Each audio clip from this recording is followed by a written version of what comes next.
The wife suddenly discovered that her husband's computer could secretly film and spy on her, even though she was currently staying at her aunt's house in another city. She couldn't understand how her husband could have installed a camera there. So Dear began searching for hidden cameras everywhere. Eventually, she found one tucked away in a concealed corner. Just then, her husband Milan came home and noticed her actions. He told her not to touch his computer, but even in the middle of the night, Dear still felt a chill down her spine. While her husband was fast asleep, she quietly opened one of the folders on his computer. To her shock, it contained hundreds of secretly recorded videos of herself. Even more disturbing, there was footage from 4 days ago, showing her having an affair with someone else. It turned out her husband had known about her infidelity all along and had saved every hidden recording. Panic and disgust overwhelmed Dear. She suddenly saw her husband in a different light. He might actually be a pervert. Unable to calm down, Dear locked herself in the bathroom and stayed there all night, thinking about what had happened. Then she remembered something terrifying. 3 days ago, her best friend had been murdered in front of the villa.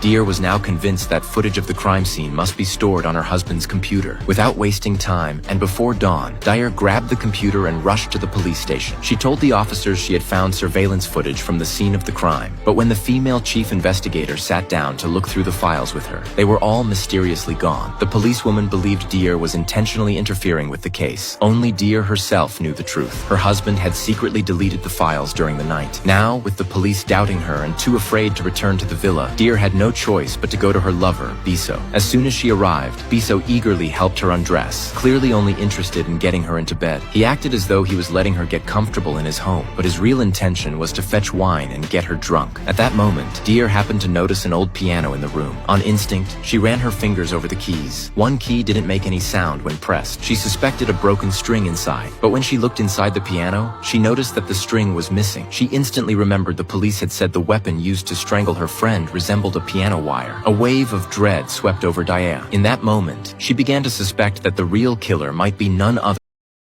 小红书